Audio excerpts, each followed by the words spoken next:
Les sabots d'É éclairs frappent violemment le sol, tandis qu'il observe, impuissant, Vincent abandonner ses jumelles terrifiées dans le manoir glacial. Son hennissement déchirant dans la nuit devient leur seul espoir de survie face à une trahison paternelle que même la fortune ne pourra jamais effacer. Le soleil de juin se couchait lentement sur le vaste domaine des Beaumont, baignant les vignobles environnants d'une lueur dorée. À l'arrière d'une Mercedes noire, deux petites filles aux cheveux châtains identiques regardaient par la fenêtre, leurs yeux émerveillés par les collines verdoyantes de la campagne bourguignonne. Élise et Sophie Beaumont, jumelles de 5 ans, ne comprenaient pas pourquoi leur père les emmenait si tard au vieux domaine familial, un endroit qu'elles n'avaient visité que 2 fois dans leur courte vie. Vincent Beaumont, 36 ans, serrait le volant si fort que ses articulations blanchissaient. Son visage, autrefois considéré comme séduisant dans les cercles parisiens, était désormais marqué par une détermination froide. Héritier d'une fortune considérable dans l'industrie viticole, Vincent avait tout ce que l'argent pouvait acheter, sauf la patience nécessaire pour assumer les responsabilités paternelles qui lui étaient tombées dessus à la mort de son épouse. « Papa, pourquoi Madame Fournier n'est pas venue avec nous ?» demanda Élise, la plus audacieuse des deux, brisant le silence oppressant qui régnait dans la voiture. « Elle avait d'autres obligations », répondit Vincent sèchement, évitant de mentionner que la gouvernante des filles avait été congédiée la veille avec une somme généreuse pour acheter son silence. Sophie, serrant son ours en peluche usée, chuchota à l'oreille de sa sœur. « J'ai faim, Lily. On va manger au domaine ?»« Bien sûr !» intervint Vincent, forçant un sourire qui n'atteignait pas ses yeux. Marcel aura préparé quelque chose. Ce que les fillettes ignoraient, c'est que Marcel Dubois, le vieux gardien du domaine, n'attendait nullement leur arrivée. Personne ne les attendait dans cette propriété pratiquement abandonnée depuis la mort de Cécile Beaumont. Emportée par des complications lors de l'accouchement des jumelles, la Mercedes s'engagea dans l'allée de gravier, provoquant un nuage de poussière qui s'éleva dans l'air du soir. Au loin, dans un paddock à moitié délabré, un vieux cheval à la robe alezan leva la tête, ses oreilles pointées vers l'arrivée inattendue. « Regarde, Lily, c'est Éclair !» s'exclama Sophie, pointant vers l'animal. Éclair avait été le fidèle compagnon de leur grand-père, et malgré son âge avancé, il demeurait l'une des rares créatures vivantes encore présentes sur la propriété. Vincent gara la voiture devant la grande maison de pierre, une bâtisse du XVIIIe siècle qui avait connu des jours meilleurs. Sans un mot, il sortit 2 petits sacs du coffre, les seules affaires qu'il avait permis aux fillettes d'emporter, prétextant un court séjour à la campagne. « Venez !» ordonna-t-il, son ton ne laissant place à aucune objection. Les jumelles suivirent, leurs petites chaussures crissant sur le gravier. Élise tenait fermement la main de sa sœur, un sentiment inexplicable d'anxiété grandissant en elle. Vincent déverrouilla la lourde porte d'entrée, révélant un intérieur poussiéreux et négligé. Des draps blancs recouvraient les meubles, donnant à l'endroit l'apparence d'un monde peuplé de fantômes. « Papa, il fait noir ici !» murmura Sophie, se rapprochant instinctivement de sa sœur. Vincent ne répondit pas. Il déposa les 2 petits sacs sur une table dans l'entrée et se dirigea vers la cuisine. Les filles le suivirent, leurs pas résonnant sur le sol en marbre. La cuisine était spacieuse, mais froide. Aucun signe de vie ou de préparation de repas.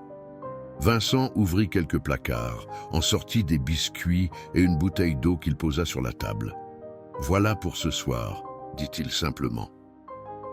Élise fronça les sourcils, sa petite intelligence de 5 ans percevant que quelque chose n'allait pas. « Mais où est Marcel ? Tu as dit qu'il aurait préparé quelque chose. » Vincent consulta sa montre, un mouvement nerveux qui n'échappa pas à la fillette. « Il doit être dans les vignes. Écoutez-moi bien, toutes les deux. Je dois retourner à Paris pour une affaire urgente. Vous allez rester ici quelques jours. Sans toi ? demanda Sophie, ses grands yeux bruns s'emplissant de larmes. « Marcel s'occupera de vous, répondit Vincent, évitant délibérément de mentionner que le vieil homme ne vivait plus dans la maison principale, mais dans une petite maisonnette à l'autre bout de la propriété, qu'il ne visitait le domaine principal que 2 fois par semaine, et que ces visites n'étaient pas prévues avant plusieurs jours. Élise, malgré son jeune âge, sentit la peur s'insinuer en elle. « Mais papa, on veut rentrer avec toi, on sera sage, promis. » Vincent s'agenouilla, un geste qui aurait pu paraître affectueux s'il n'y avait pas eu cette lueur déterminée dans ses yeux. « Vous devez rester ici. C'est pour votre bien. » Ce mensonge, prononcé avec une conviction répétée maintes fois devant son miroir, était la dernière barrière morale que Vincent S. était fixée. Dans son esprit torturé par l'égoïsme et l'ambition, il était convaincu que les jumelles seraient mieux sans lui, que Marcel les trouverait et s'en occuperait, et qu'il pourrait enfin vivre la vie qu'il méritait aux côtés de Juliette Moreau, sa nouvelle compagne qui avait clairement exprimé son manque d'intérêt pour la maternité instantanée de 2 fillettes de 5 ans. Sans un câlin, sans un véritable au revoir, Vincent se releva et se dirigea vers la porte. « Soyez sage, ne sortez pas de la maison, Marcel viendra bientôt. » Avant que les jumelles ne puissent protester davantage, il était parti, la porte claquant derrière lui comme un coup de tonnerre dans le silence du domaine. Élise et Sophie restèrent immobiles dans la cuisine, les biscuits intacts sur la table, la réalité de leur situation commençant lentement à s'imposer à leurs jeunes esprits. Par la fenêtre, elles virent la Mercedes noire éloignée dans l'allée, soulevant un nuage de poussière qui semblait vouloir effacer toute trace du passage de leur père. Dans le paddock, Éclair hennit fortement, comme s'il percevait l'injustice qui venait de se dérouler sous ses yeux. Son cri résonna dans l'air du soir, un appel qui traversa la propriété et parvint aux oreilles d'un homme qui taillait les rosiers près de sa petite maison à l'autre bout du domaine. La nuit tombait rapidement sur le domaine Beaumont, enveloppant la grande maison dans un manteau d'obscurité que les faibles rayons de lune peinaient à percer. À l'intérieur, Élise et Sophie, blotties l'une contre l'autre sur un canapé poussiéreux dont elles avaient retiré le drap blanc, fixaient la porte d'entrée avec un espoir qui s'amenuisait à chaque minute. « Il va revenir, n'est-ce pas ?» murmura Sophie, des larmes silencieuses coulant sur ses joues rondes. « Papa va se rendre compte qu'il nous a oubliés et il va revenir. » Élise, serrant sa sœur contre elle, sentait un nœud se former dans sa gorge. Malgré son jeune âge, elle percevait la vérité avec une lucidité déchirante. « Oui, Soso, ou peut-être que Marcel va venir bientôt. » Sa voix tremblait légèrement, trahissant le doute qui l'envahissait. Les heures passèrent, lentes et terrifiantes. Les ombres projetées par les meubles couverts semblaient prendre vie dans l'imagination des fillettes. Le vent était levé, faisant gémir les vieilles poutres de la maison et claquer un volet mal fixé quelque part à l'étage. « J'ai peur, Lily », chuchota Sophie, enfouissant son visage dans le cou de sa sœur. « On devrait peut-être dormir », suggéra Élise, tentant de paraître brave. « Demain, il fera jour et on pourra chercher Marcel. » Avec leur petit sac comme oreiller et une couverture poussiéreuse trouvée dans un placard, les jumelles s'installèrent sur le canapé. Aucune d'elles n'osa monter à l'étage, où les chambres sombres semblaient encore plus menaçantes. « Tu crois que les fantômes existent ?» demanda Sophie, ses yeux grands ouverts, scrutant les recoins sombres du salon. « Non », répondit fermement Élise, bien que son cœur batte la chamade à chaque craquement du vieux parquet. « Ce sont des histoires pour faire peur. Madame Fournier me manque, » murmura Sophie, évoquant leur gouvernante au visage sévère mais aux mains douces qui leur racontait des histoires chaque soir. « Et notre chambre à Paris aussi. » Élise ne répondit pas. Elle pensait à toutes les choses étranges qui s'étaient produites ces derniers jours. Les valises de Madame Fournier dans l'entrée, les longues conversations téléphoniques de leur père à voix basse, et maintenant, cet abandon dans une maison presque en ruine. « Dors, Soso, dit-elle finalement. Je veille sur toi. » Dehors, sous le ciel étoilé de Bourgogne, Éclair s'agitait dans son paddock. Le vieux cheval alezan, autrefois fier destrier du grand-père Beaumont, semblait percevoir la détresse qui émanait de la grande maison. Ses hennissements répétés brisaient le silence de la nuit, comme un appel à l'aide. À l'autre bout de la propriété, Marcel Dubois, 67 ans, se réveilla en sursaut. Le vieil homme aux mains calleuses et au visage buriné par des décennies de travail dans les vignes tendit l'oreille. Il connaissait chaque son du domaine, chaque murmure du vent entre les vignes, chaque craquement des vieux chênes. Mais ce hennissement insistant, à cette heure tardive, était inhabituel. « Qu'est-ce qui agite le vieux Éclair » marmonna-t-il en enfilant sa veste. Il attrapa une lampe torche et sortit de sa petite maison de pierre. L'air frais de la nuit emplit ses poumons, tandis qu'il suivait le chemin de terre qui serpentait entre les vignes. La lune éclairait suffisamment pour qu'il puisse avancer sans trébucher, guidé par les hennissements de plus en plus frénétiques de Éclair. Arrivé près du paddock, Marcel dirigea le faisceau de sa lampe vers le cheval. « Eh bien, mon vieux, qu'est-ce qui te met dans cet état ?» Éclair ébrouait, tapait du sabot contre le sol, puis tournait sa tête vers la maison principale, comme s'il voulait indiquer quelque chose au vieil homme. La maison. « Il y a un problème là-bas. » Marcel plissa les yeux, scrutant la silhouette sombre du manoir. Aucune lumière naine était visible. Ce qui était normal, puisque la propriété était inoccupée depuis la mort de Madame Beaumont.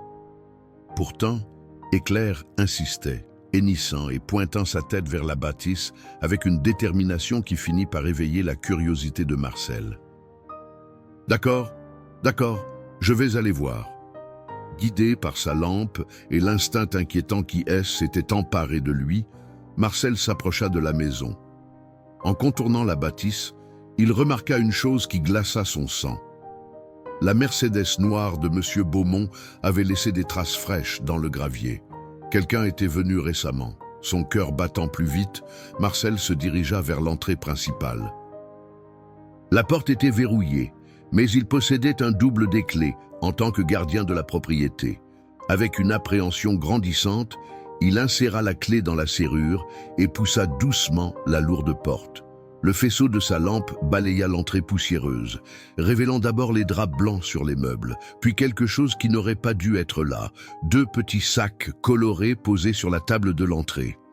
« Il y a quelqu'un » appela Marcel, sa voix résonnant dans le vide de la maison. Dans le salon plongé dans l'obscurité, Élise et Sophie se réveillèrent en sursaut, terrifiées par cette voix inconnue qui brisait le silence. Elles se serrèrent l'une contre l'autre, leurs petits cœurs battant à tout rompre. « Papa » osa appeler Élise d'une voix tremblante, l'espoir et la peur se disputant dans son esprit. Marcel dirigea sa lampe vers la source de cette petite voix, illuminant les visages terrifiés des jumelles Beaumont.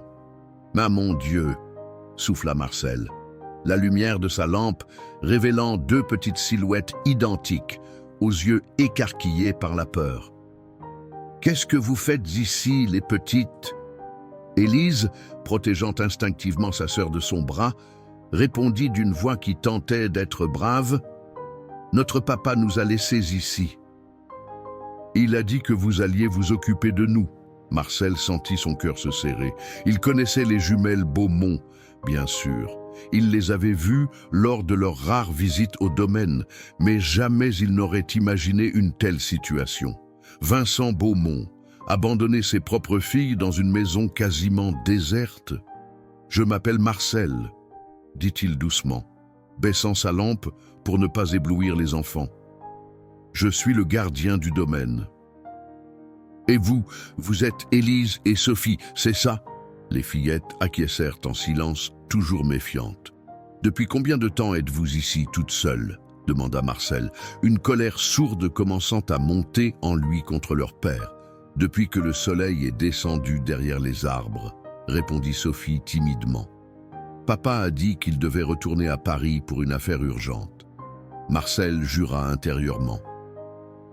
L'homme avait abandonné ses enfants depuis plusieurs heures, sans aucune garantie que quelqu'un les trouverait.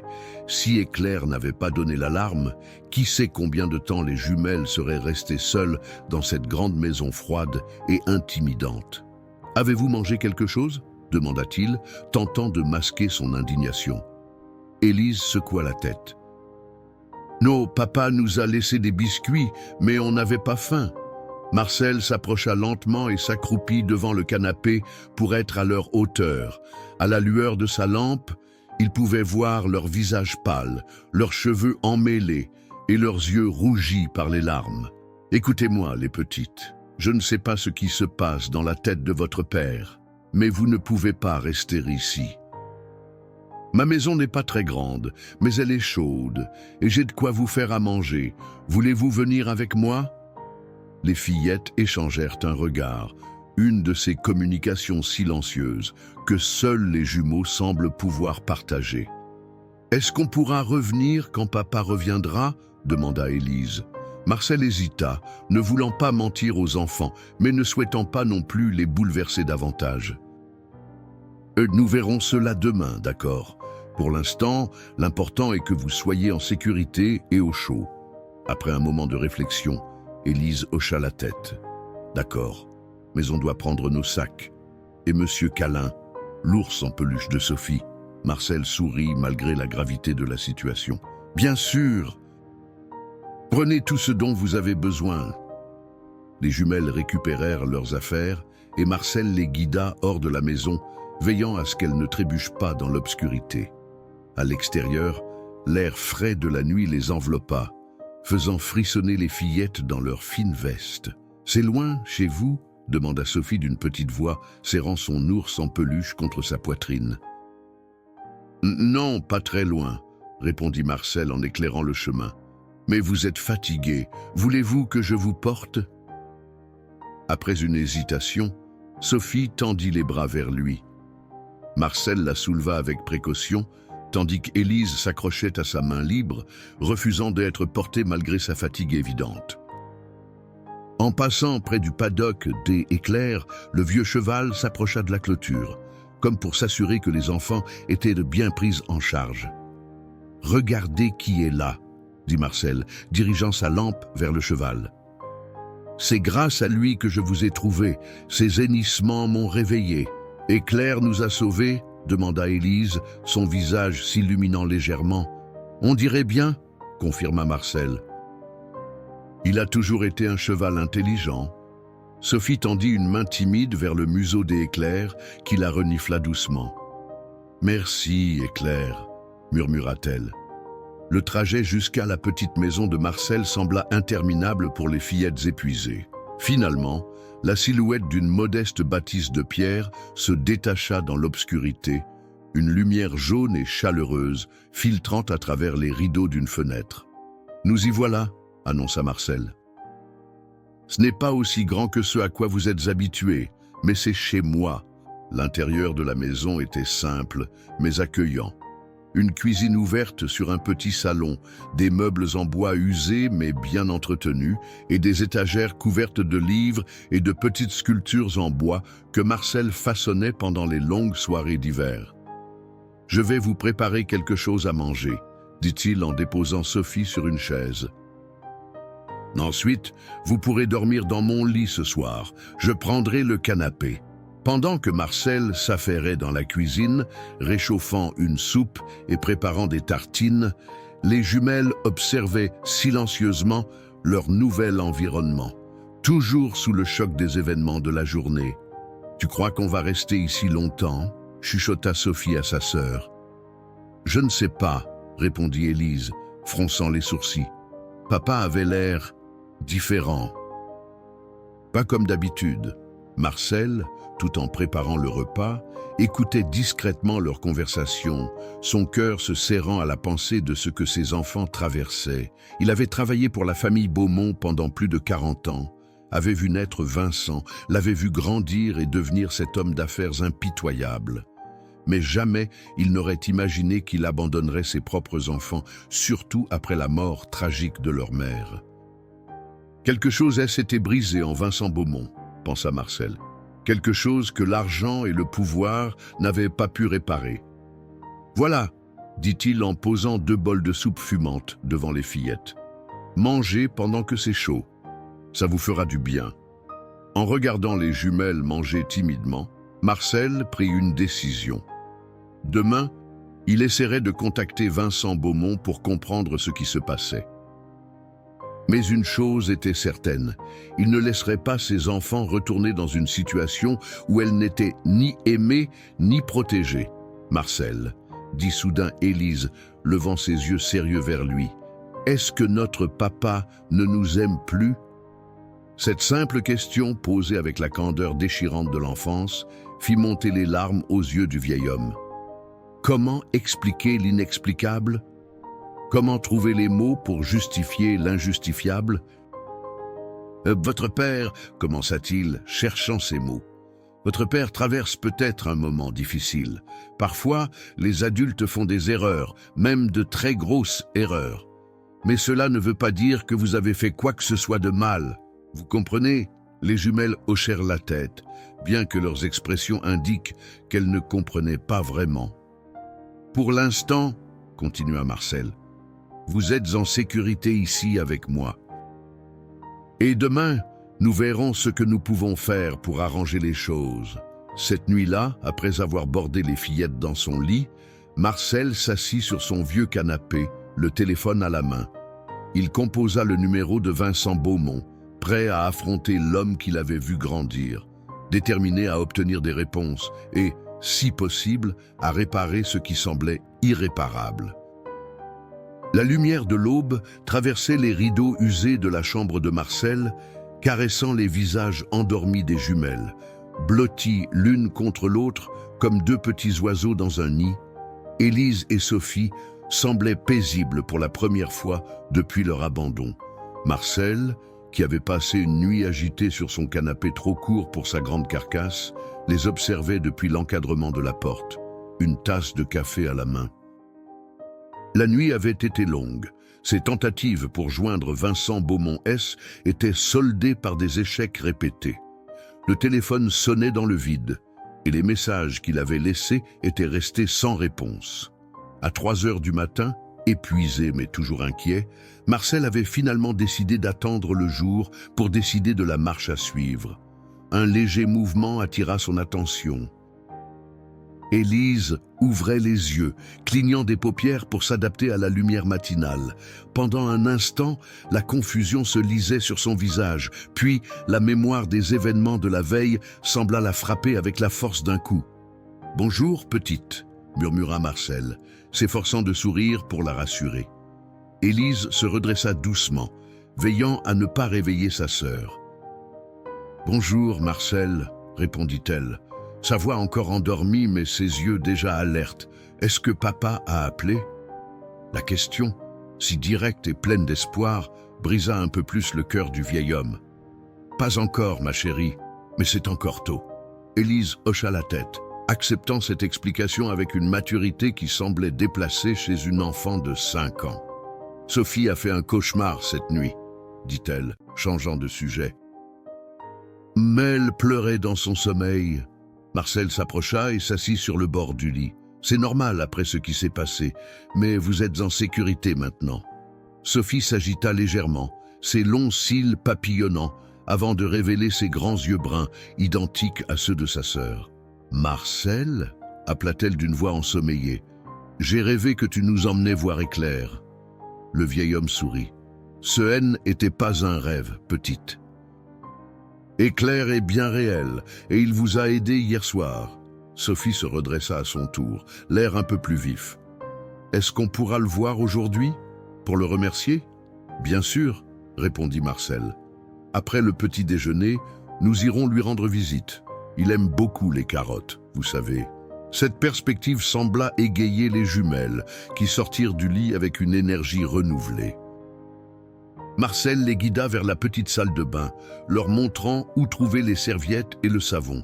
Les fillettes avaient visiblement l'habitude d'être assistées dans leurs toilettes, mais elles s'adaptaient avec une résilience surprenante à cette nouvelle situation. Pendant qu'elles se préparaient, Marcel retourna dans la cuisine et commença à préparer le petit déjeuner. Son esprit tournait à toute vitesse, évaluant les options qui s'offraient à lui. Devait-il contacter les autorités, la police, les services sociaux? L'idée que ces petites puissent être placées dans un système froid et impersonnel lui était insupportable. Mais pouvait-il, à 67 ans, assumer la responsabilité de 2 enfants de 5 ans? Ses réflexions furent interrompues par l'arrivée des jumelles, leurs cheveux mouillés et leurs visages propres, mais leurs vêtements de la veille légèrement froissés. « Je n'ai pas beaucoup de choses pour les petites filles ici », s'excusa Marcel en plaçant devant elles des bols de chocolat chaud et des tartines beurrées.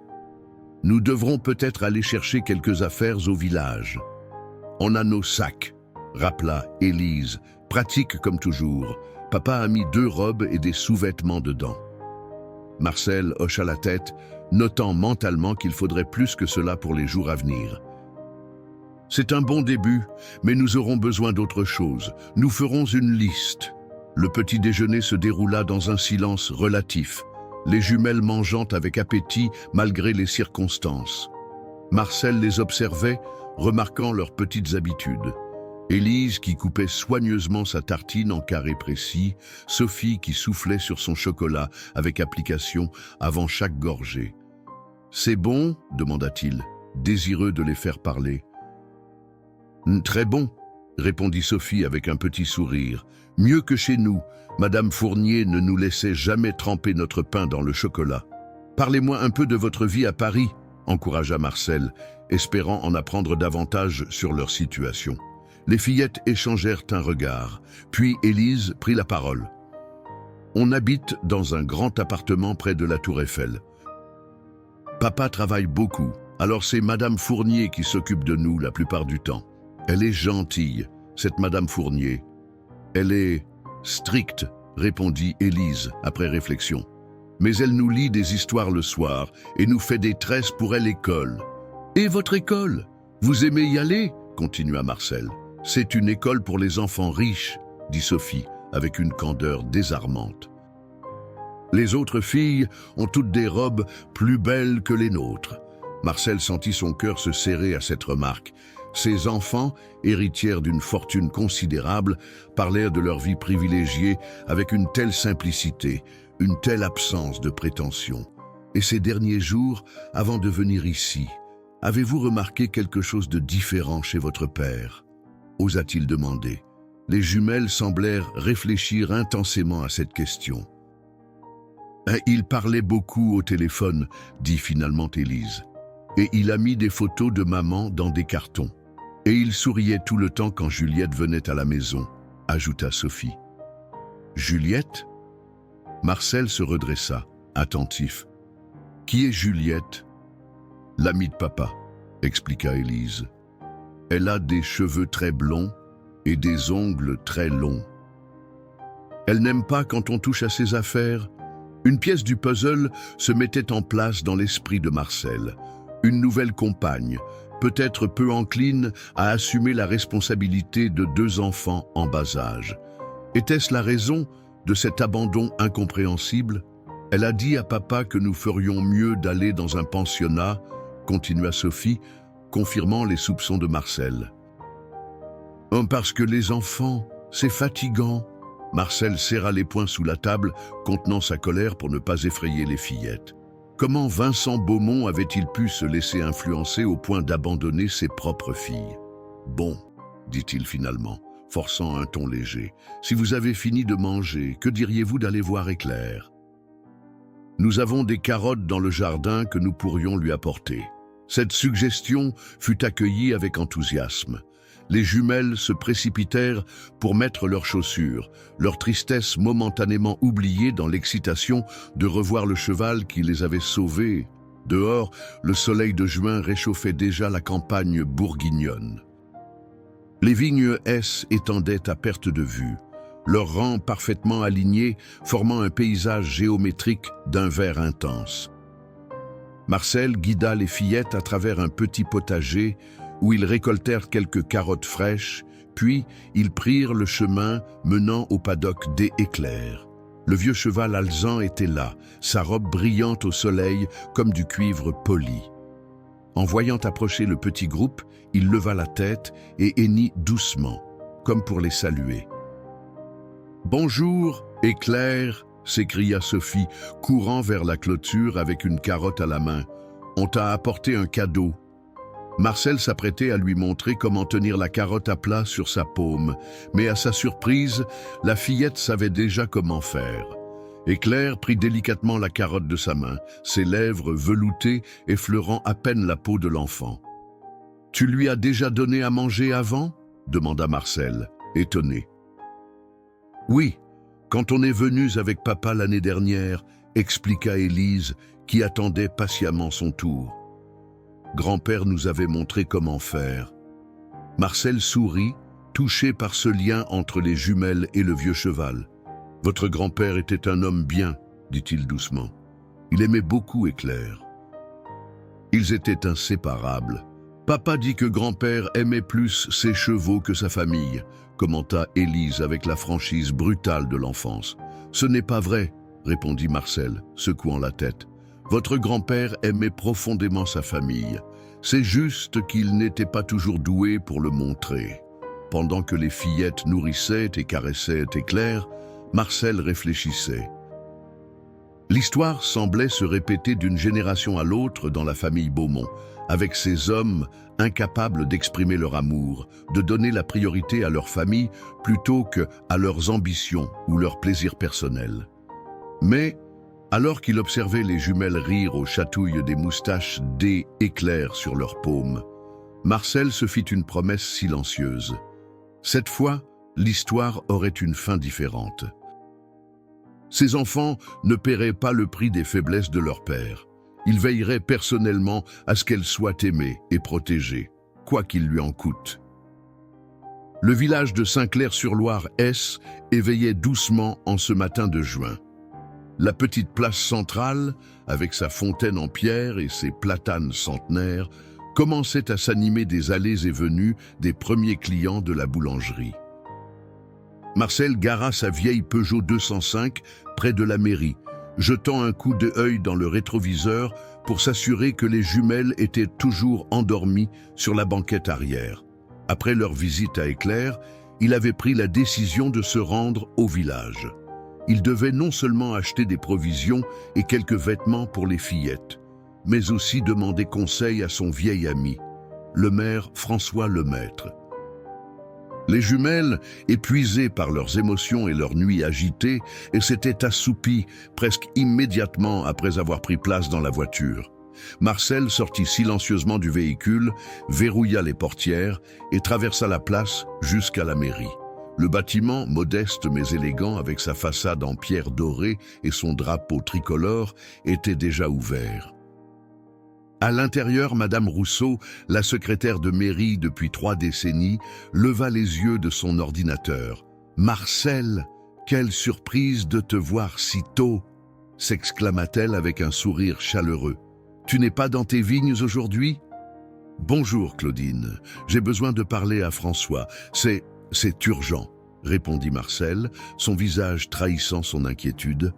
Claudine, percevant la gravité de la situation, hocha la tête. « Il est dans son bureau. Je vais te l'annoncer. » Quelques instants plus tard, Marcel était assis face à François Lemaître, maire de Saint-Clair depuis 15 ans et ami d'enfance. Le bureau était simple mais fonctionnel, avec des photos encadrées montrant le maire serrant des mains lors d'inaugurations diverses et une fenêtre donnant sur la place du village. « Alors, mon vieux, qu'est-ce qui t'amène si tôt et avec cette mine d'enterrement ?» demanda François après avoir écouté le récit de Marcel. Marcel passa une main fatiguée sur son visage. « Je ne sais pas quoi faire, François. Ces petites, elles n'ont plus que moi maintenant. Je ne peux pas les abandonner à mon tour. » François se renversa dans son fauteuil, pensif.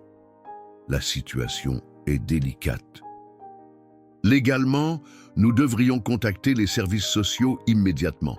C'est un cas d'abandon d'enfants. Et ils les placeront où? Dans un foyer? Séparés peut-être?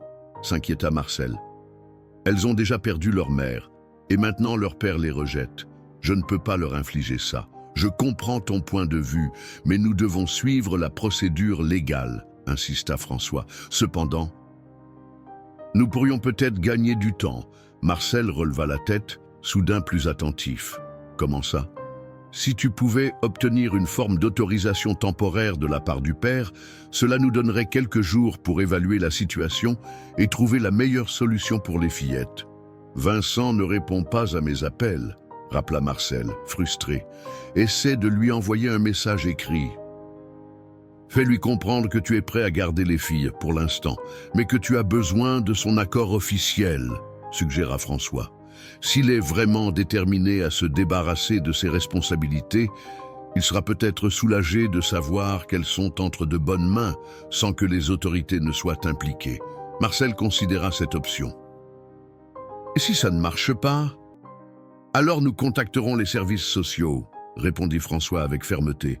Mais je te promets de faire tout ce qui est en mon pouvoir pour que les jumelles restent ensemble et, si possible, près de toi.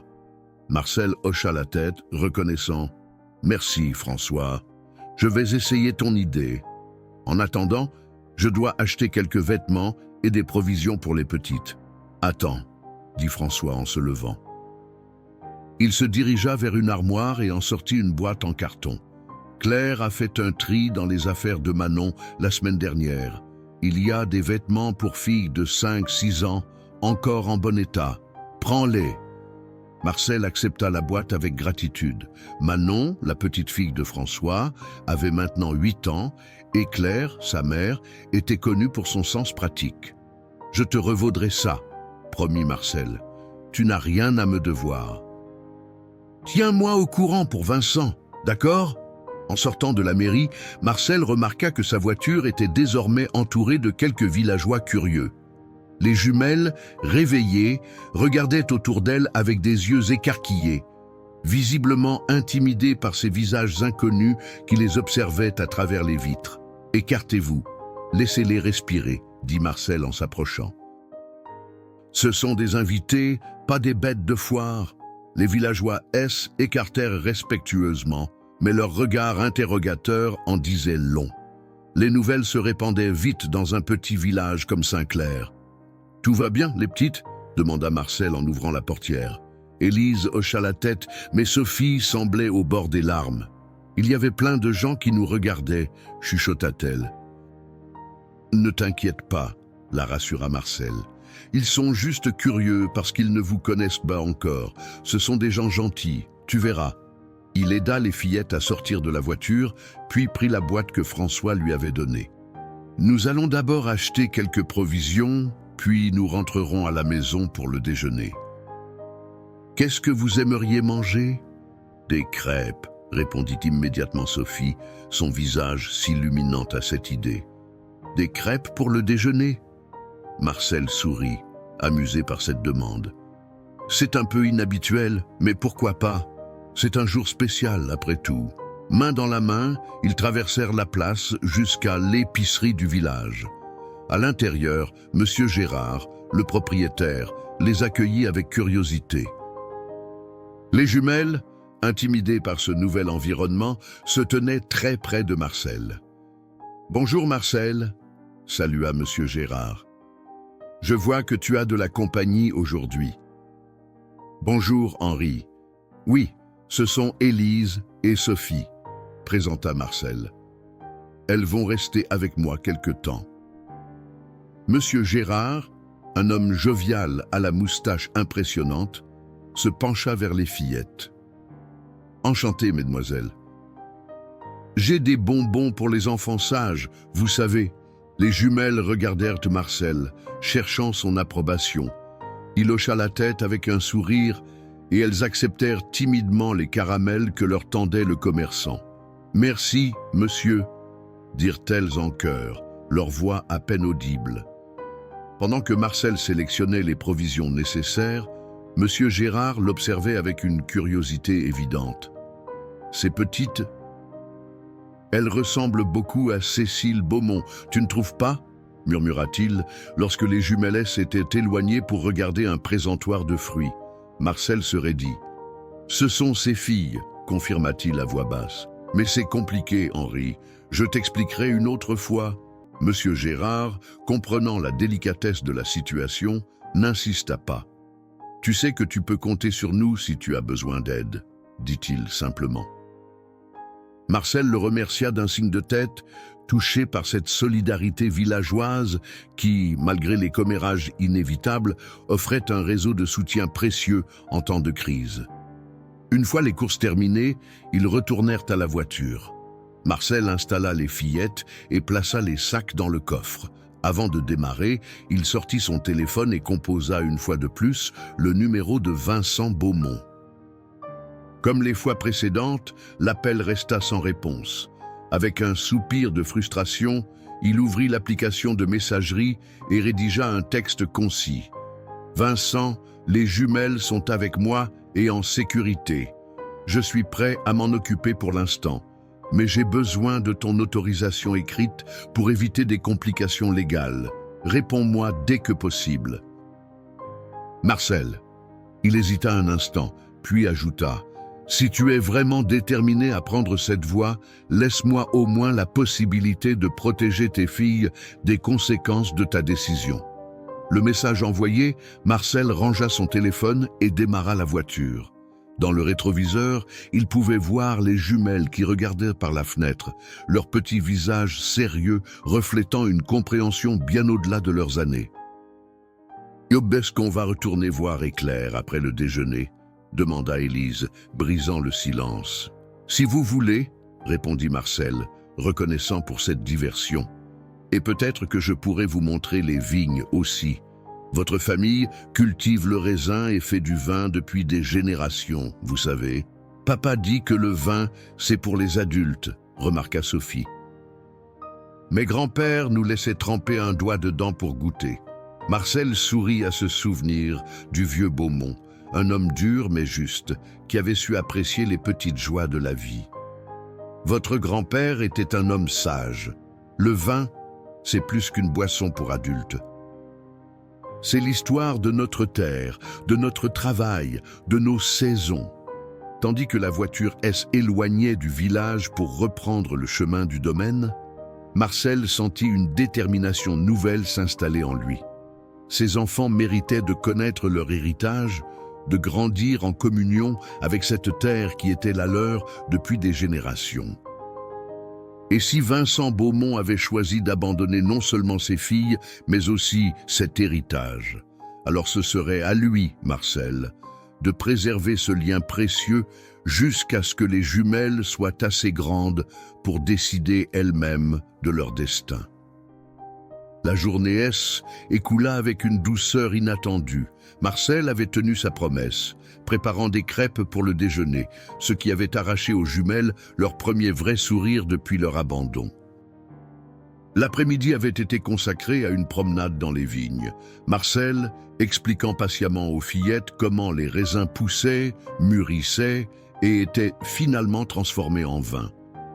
Les jumelles l'avaient écouté avec une attention surprenante pour leur âge, posant des questions pertinentes qui révélaient leur intelligence vive. Le soir venu, après un dîner simple mais copieux, Marcel avait installé les fillettes dans son lit et leur avait lu une histoire trouvée dans un vieux livre oublié sur une étagère. Sophie était endormie avant la fin, mais Élise avait résisté un peu plus longtemps, ses yeux luttant contre la fatigue. « Marcel, » avait-elle murmuré alors qu'il s'apprêtait à éteindre la lampe, « est-ce qu'on va habiter avec toi maintenant ?» La question, si directe et pourtant si lourde d'implications, avait pris Marcel au dépourvu. « Pour l'instant, oui, » avait-il répondu prudemment. « Nous verrons pour la suite. »« J'aimerais bien, » avait confié Élise avant de se laisser finalement gagner par le sommeil. Ces mots simples avaient touché Marcel, plus qu'il ne l'aurait imaginé. Assis maintenant sur son canapé dans le salon faiblement éclairé, un verre de vin à la main, il contemplait les changements extraordinaires survenus en à peine 24 heures dans sa vie tranquille et solitaire. Son téléphone, posé sur la table basse, vibra soudainement, le tirant de ses réflexions. Un message de Vincent Beaumont. Le cœur battant, Marcel s'empressa d'ouvrir le message. « Marcel, je te suis reconnaissant de t'occuper des filles. La situation est compliquée ici. Je t'envoie une autorisation écrite comme demandé. Je te contacterai bientôt pour discuter des arrangements à long terme. Vincent, une pièce jointe accompagnait le message. Une lettre manuscrite autorisant Marcel à prendre soin des jumelles pour une durée indéterminée, signée et datée. » C était sommaire, sans chaleur ni inquiétude pour le bien-être de ses enfants. Mais C était légal. Du moins, cela donnerait à Marcel un répit avant que les autorités ne s'en mêlent. Marcel relut le message plusieurs fois, cherchant entre les lignes un indice de remords, un signe que Vincent Beaumont regrettait son geste. Mais les mots restaient froids, calculés, comme si les jumelles N étaient qu'une affaire à régler parmi d'autres. « Un dérangement à long terme », murmura Marcel, sentant une colère sourde monter en lui.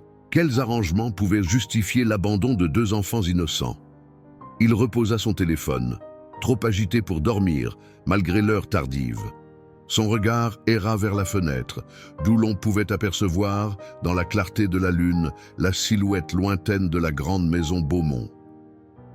Cette demeure, qui aurait dû être un foyer aimant pour les jumelles N, était plus qu'un monument à l'échec d'un homme à assumer ses responsabilités les plus fondamentales. Le lendemain matin, Marcel fut réveillé par des rires étouffés provenant de la cuisine. Encore endolori après une autre nuit sur le canapé, il se leva pour découvrir Élise et Sophie debout sur des chaises, tentant maladroitement de préparer le petit déjeuner. Du lait avait été renversé, de la confiture maculait la table, et les fillettes elles-mêmes n'étaient pas dans un état beaucoup plus présentable. « Qu'est-ce que vous faites, toutes les deux ?» demanda Marcel, partagé entre l'amusement et la consternation. « On voulait te faire une surprise, » expliqua Élise, l'air contrit. « Comme Madame Fournier nous a appris. On a fait des tartines, » ajouta Sophie, montrant fièrement une assiette où s'empilèrent des tranches de pain maladroitement beurrées et couvertes de confiture. Marcel sentit son cœur fondre devant cette tentative touchante. « C'est très gentil, » dit-il en s'approchant. « Mais la prochaine fois, réveillez-moi d'abord, d'accord ? Certaines choses dans la cuisine peuvent être dangereuses pour les petites filles. » Les jumelles acquiescèrent solennellement, et Marcel les aida à descendre de leur chaise improvisée. Ensemble, ils nettoyèrent le désordre, puis s'assirent pour déguster les tartines préparées avec tant d'efforts. « J'ai une bonne nouvelle, » annonça Marcel entre deux bouchées. « Votre père m'a envoyé un message hier soir. Il est d'accord pour que vous restiez avec moi pendant un moment. » Les réactions des jumelles à cette annonce furent révélatrices.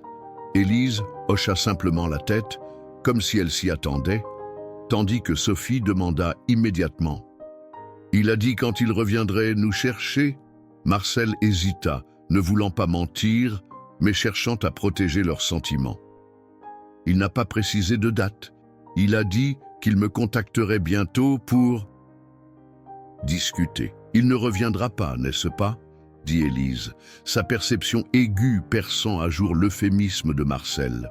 Le vieil homme soupira, se demandant comment une enfant si jeune pouvait être si perspicace. « Je ne sais pas, ma petite. Mais ce que je sais, c'est que vous êtes en sécurité ici avec moi et que je ferai tout mon possible pour que vous soyez heureuse. » Sophie, moins stoïque que sa sœur, laissa échapper quelques larmes silencieuses. « Pourquoi papa ne nous aime plus ?»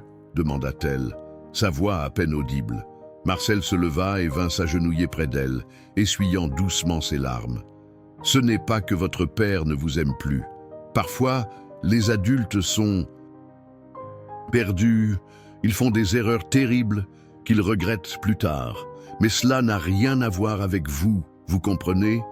Vous êtes des petites filles merveilleuses et n'importe qui serait chanceux de vous avoir comme enfant. » Élise vint rejoindre sa sœur et posa une main réconfortante sur son épaule. « On a encore Éclair », rappela-t-elle.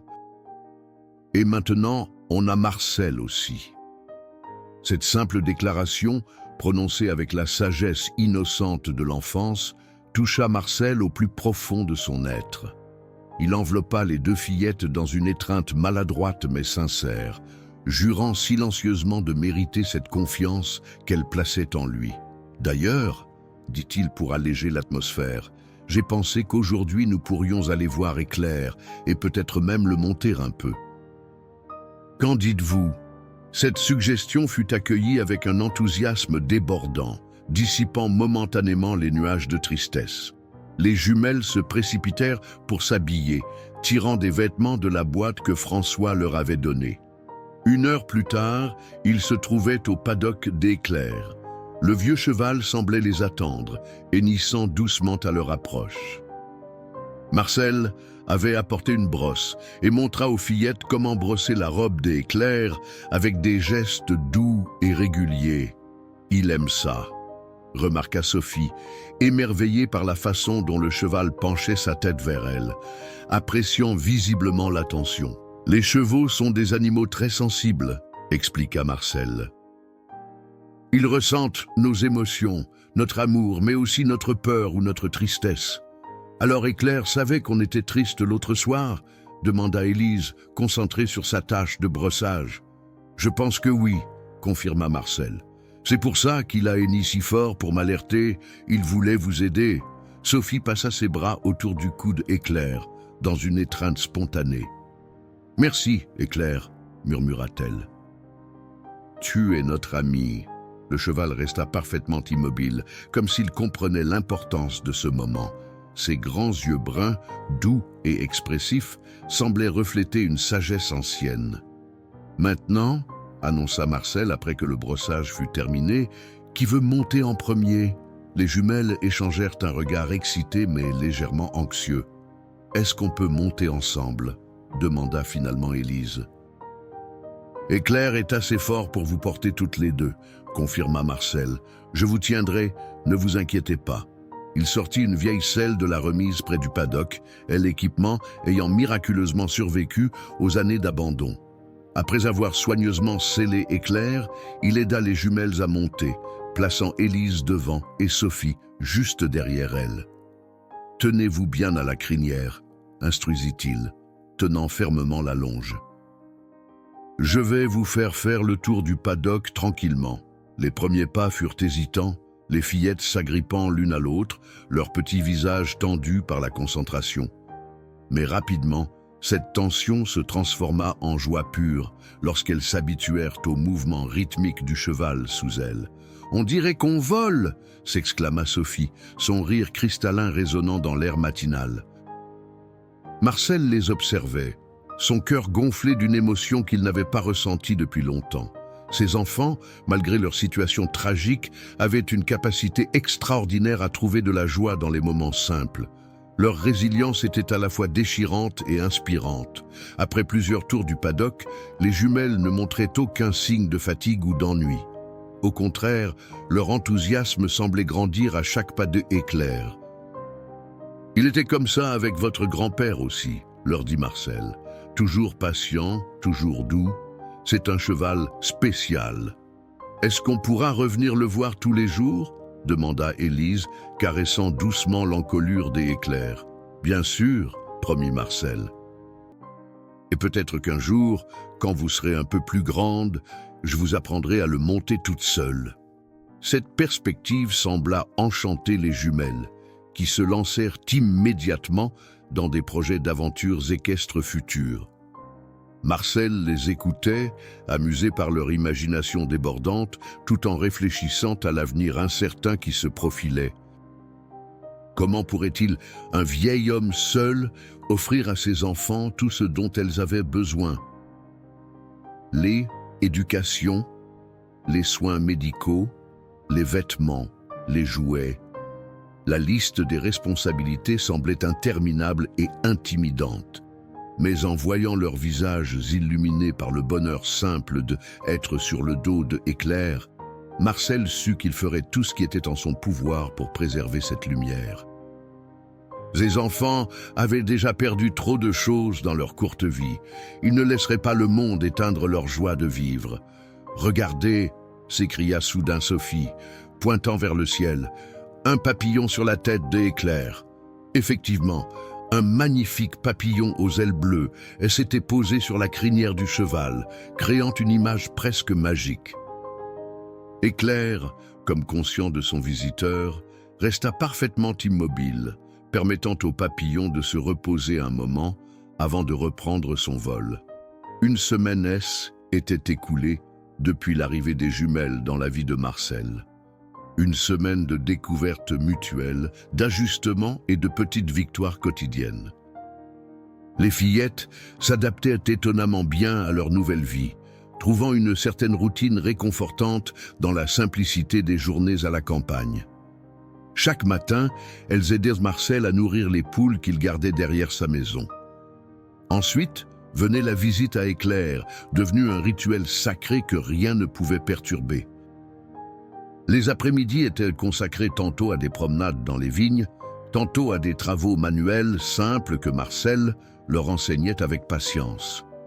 Ce matin-là, cependant, la routine fut interrompue par un appel téléphonique. Marcel était dans le jardin avec les jumelles, leur montrant comment arroser les plants de tomates sans abîmer les feuilles lorsque la sonnerie retentit à l'intérieur de la maison. « Continuez sans moi », dit-il aux fillettes. « Je reviens tout de suite. » En entrant dans la cuisine, Marcel jeta un coup d'œil à l'écran de son téléphone et sentit son estomac se nouer. Vincent Beaumont. Après une semaine de silence, le père des jumelles daignait enfin appeler. « Allô ?» répondit Marcel, s'efforçant de garder un ton neutre malgré la colère qui bouillonnait en lui. « Marcel, c'est Vincent !» dit la voix à l'autre bout du fil, comme s'il s'agissait d'un simple appel de courtoisie. « Comment vont les filles ? Elles vont bien, compte tenu des circonstances ?» répondit Marcel, incapable de dissimuler entièrement son ressentiment. Elles s'adaptent, mais elles se demandent pourquoi leur père les a abandonnées. Un silence inconfortable s'installa avant que Vincent ne reprenne. « Je ne les ai pas abandonnées, j'ai pris une décision difficile pour leur bien. » « Pour leur bien ?» Marcel serra le poing. « Goût pour le tien et celui de ta nouvelle compagne. » Un autre silence, plus long cette fois. « Tu ne comprends pas, Marcel. Ma situation est compliquée. Juliette et moi allons nous marier. Nous déménageons à New York pour un nouveau poste.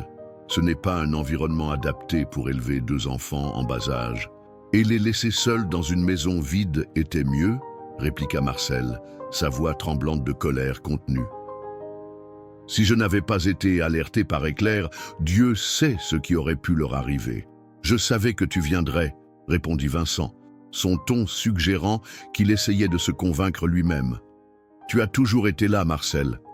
Pour mon père, pour cette propriété, je savais que tu serais là pour elles aussi. Marcel fut momentanément stupéfait par cette justification absurde.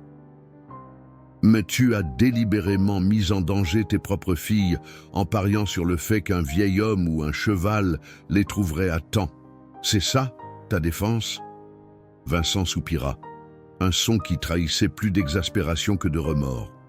Je t'appelle pour discuter des arrangements à long terme, comme je l'ai mentionné dans mon message. Quels arrangements ?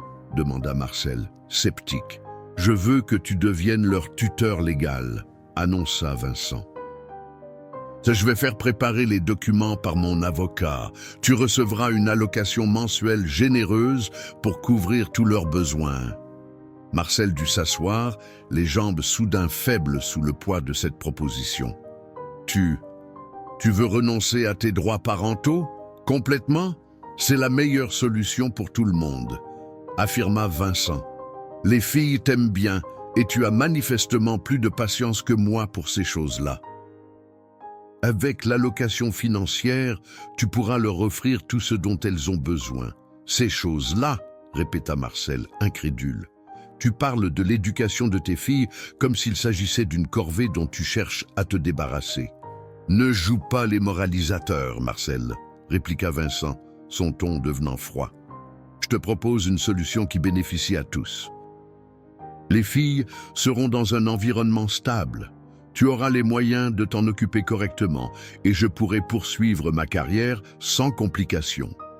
Marcel ferma les yeux, tentant de contrôler sa colère grandissante. Et que dois-je leur dire? Que leur père les a vendus à son ancien jardinier pour pouvoir vivre sa vie sans complications? Tu peux leur dire la vérité quand elles seront plus grandes, répondit Vincent, imperturbable. Qu'elles étaient mieux avec toi, que je n'étais pas fait pour être père. Au moins, sur ce dernier point, nous sommes d'accord, murmura Marcel amèrement. Vincent ignora cette remarque. Mon avocat te contactera dans les jours qui viennent. En attendant, j'ai fait un premier virement sur ton compte pour les dépenses immédiates. Avant que Marcel ne puisse répondre, la porte de la cuisine s'ouvrit, laissant entrer Élise et Sophie, leurs petites mains pleines de tomates cerises qu'elles venaient de cueillir. « Marcel, regarde ce qu'on a !» commença Élise, avant de s'interrompre en voyant l'expression de Marcel. « Qu'est-ce qui se passe ?» Marcel couvrit rapidement le micro de son téléphone. « Rien, ma petite. Je suis au téléphone. Posez les tomates sur la table et retournez au jardin, d'accord? J'arrive tout de suite. » Les fillettes obéirent, mais Élise jeta un dernier regard inquiet par-dessus son épaule avant de sortir. « Elles sont là ?» demanda Vincent, ayant entendu les voix. « Oui, » confirma Marcel. « Veux-tu leur parler ?» Un silence, puis « Je ne pense pas que ce soit une bonne idée. Pas maintenant. » Ça ne ferait que compliquer les choses. Marcel sentit une vague de dégoût monter en lui. « Comme tu voudras, mais sache une chose, Vincent. Si j'accepte de m'occuper de tes filles, ce n'est pas pour toi, ni pour ton argent. C'est pour elles, parce qu'elles méritent mieux que ce que tu leur as donné jusqu'à présent. Pense ce que tu veux, » répondit froidement Vincent. « Les documents arriveront bientôt. » Au revoir, Marcel. La communication fut coupée avant que Marcel ne puisse ajouter quoi que ce soit. Il resta assis un moment, le téléphone à la main, abasourdi par la tournure des événements. Comment un père pouvait-il abandonner ses enfants avec si peu de remords? Comment pouvait-il parler de ses propres filles comme d'un fardeau dont il fallait se débarrasser? Marcel se leva finalement et se dirigea vers la fenêtre. Dans le jardin, Élise et Sophie continuaient de cueillir des tomates, s'amusant à comparer leur taille, leur innocence, leur capacité à trouver de la joie, malgré le traumatisme qu'elles avaient subi, lui serrait le cœur. Elles méritaient tellement mieux. La proposition de Vincent était à la fois terrifiante et tentante.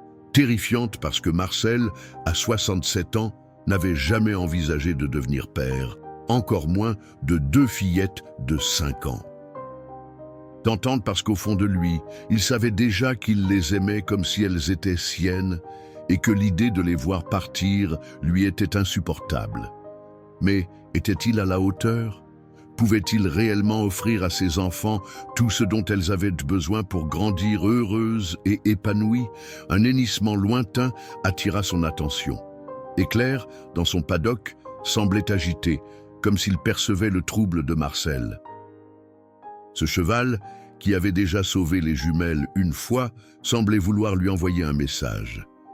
Marcel sortit rejoindre les fillettes dans le jardin, décidé à ne pas laisser l'appel de Vincent gâcher leur journée.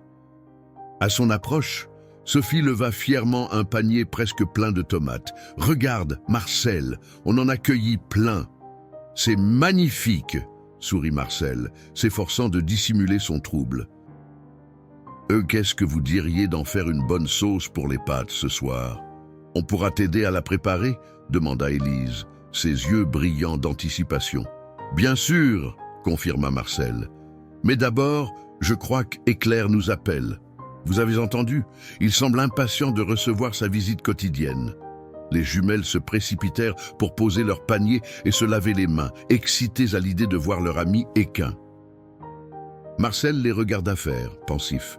Ces petites routines, ces moments simples de bonheur partagé, valaient plus que tout l'argent que Vincent pourrait jamais lui offrir. Alors qu'il se dirigeait vers le paddock d'Éclair, Marcel sentit une petite main se glisser dans la sienne. « C'est était Élise, son visage soudain sérieux. « C était papa au téléphone, n'est-ce pas ?» demanda-t-elle doucement, pour que sa sœur, qui courait devant, ne puisse pas entendre. Marcel hésita, puis décida que la franchise était la meilleure approche. « Oui, C était lui. »« Il ne va pas revenir nous chercher, » dit Élise. Ce « N » n'était pas une question, mais une affirmation, prononcée avec une lucidité qui brisa le cœur de Marcel. « Non, ma chérie, » confirma-t-il doucement. « Pas pour le moment, en tout cas. » Élise hocha la tête, digérant cette information avec un stoïcisme remarquable pour son âge. « C'est mieux comme ça, » dit-elle finalement. « Il n'était pas très content d'être notre papa, et Sophie pleurait souvent quand il criait. » Marcel s'arrêta et s'agenouilla pour être au niveau des yeux de Élise. « Écoute-moi bien, petite. Ce n'est pas de votre faute si votre père ne sait pas apprécier la chance qu'il a d'avoir des filles comme vous. C'est lui qui a un problème, pas vous. Tu comprends ?» Élise acquiesça, mais ses yeux trahissaient toujours une blessure profonde. « Est-ce qu'on va devoir partir d'ici aussi, retourner à Paris ?»« Non !» répondit fermement Marcel. « Si vous le voulez, vous pouvez rester avec moi. »« Pour toujours !» Le visage d'Élise s'illumina, un sourire véritable remplaçant son expression soucieuse. « Vraiment ? Avec toi et Claire ? » « Vraiment !» confirma Marcel, surpris par la force de sa propre conviction. En cet instant précis, il sut qu'il ferait tout ce qui était en son pouvoir pour garder ses enfants en sécurité et les aimer comme elles le méritaient. « Je peux le dire à Sophie ?» demanda Élise, soudain impatiente de partager cette bonne nouvelle. « Bien sûr !» sourit Marcel. « Mais doucement, d'accord ? Elle est peut-être plus sensible que toi sur ce sujet ?» Élise acquiesça gravement, comprenant la responsabilité qui lui était confiée, puis courut rejoindre sa sœur qui les attendait près de la clôture du paddock, appelant déjà Éclair de sa petite voix enthousiaste. Marcel les suivit, son cœur plus léger malgré les défis qui l'attendaient. Vincent Beaumont avait peut-être abandonné ses filles, mais en faisant cela, il avait involontairement offert à Marcel le plus beau des cadeaux. Une seconde chance, une nouvelle famille, un but renouvelé dans ses vieux jours. Et tandis qu'Éclair accueillait les jumelles avec son hennissement amical habituel, Marcel se fit une promesse solennelle. Ses enfants ne manqueraient jamais plus d'amour, de stabilité ou de sécurité tant qu'ils vivraient. L'automne était arrivé presque imperceptiblement, transformant les vignes en un océan de rouge et d'or. 3 mois étaient écoulés depuis cette nuit fatidique où Éclair avait alerté Marcel. 3 mois durant lesquels les jumelles avaient progressivement cicatrisé leurs blessures émotionnelles. La maison de Marcel, autrefois si silencieuse, résonnait maintenant de rires et de conversations animées. Les petites chaussures alignées près de la porte d'entrée, les dessins colorés accrochés au réfrigérateur, les peluches oubliées sur le canapé, tous ces détails témoignaient de la présence des fillettes qui avaient métamorphosé son existence. Ce matin-là, Marcel préparait le petit déjeuner lorsque Sophie entra dans la cuisine en courant, encore en pyjama, ses cheveux ébouriffés. « Marcel ! Éclair fait un drôle de bruit, écria-t-elle, inquiète. « Oh, on le voit depuis la fenêtre de notre chambre. » Marcel fronça les sourcils. Les jumelles avaient une vue sur le paddock depuis leur chambre, l'ancienne chambre d'amis qu'il avait réaménagée pour elle, avec 2 petits lits et des meubles achetés d'occasion mais soigneusement restaurés. « Quel genre de bruit ?» demanda-t-il, éteignant le feu sous la casserole de chocolat chaud. « Ils toussent, je crois, » répondit Sophie, tirant Marcel par la main. Élise est restée à la fenêtre pour le surveiller. Marcel suivit la fillette jusqu'à la chambre où Élise, également en pyjama, se tenait debout sur une chaise pour mieux voir par la fenêtre. « Regarde, » dit-elle en pointant du doigt. Il n'arrête pas de secouer sa tête et il fait des bruits bizarres. Marcel s'approcha et observa le vieux cheval. Même à cette distance, il pouvait voir que Éclair semblait en détresse, secouant effectivement sa tête et piétinant nerveusement. « Je dois aller voir ce qui se passe, annonça-t-il. Habillez-vous rapidement pendant que je téléphone au vétérinaire. Les jumelles s'exécutèrent sans protester, comprenant la gravité de la situation. En moins de 10 minutes, elles étaient toutes les deux habillées et Marcel avait contacté le docteur Moreau, le vétérinaire du village. Il sera là dans 1 heure, informa-t-il les fillettes alors qu'il se dirigeait vers le paddock. En attendant, nous allons voir ce que nous pouvons faire pour aider Éclair. En approchant, Marcel constata que la situation était préoccupante. Le vieux cheval respirait difficilement, un sifflement audible, accompagnant chaque inspiration. Sa tête était basse et ses naseaux semblaient gonflés et irrités. « Qu'est-ce qu'il a ?» demanda Élise, sa petite main agrippant celle de Marcel. « Je pense que c'est une infection respiratoire », répondit Marcel, s'efforçant de paraître calme malgré son inquiétude. Les chevaux âgés y sont plus vulnérables, surtout quand le temps change brusquement, comme ces derniers jours. « Il va mourir ?» La voix de Sophie tremblait, ses yeux déjà brillants de larmes. Marcel s'agenouilla face aux jumelles. « Non, ma petite. Éclair est malade, mais le docteur Moreau va l'aider. C'est un excellent vétérinaire. Nous allons prendre soin de lui. » « D'accord. » Les fillettes hochèrent de la tête, mais leurs visages restaient crispés par l'inquiétude. Marcel les comprenait parfaitement. Éclair était bien plus qu'un simple cheval pour elles. Il était leur sauveur, leur ami, le lien tangible avec leur nouvelle vie au domaine. Pendant l'heure qui suivit, Marcel s'occupa de Éclair du mieux qu'il put. Il lui apporta de l'eau fraîche, nettoya son abri et plaça une couverture légère sur son dos pour le protéger de l'humidité matinale. Les jumelles observaient chacun de ses gestes avec attention, posant des questions et proposant leur aide à leur manière.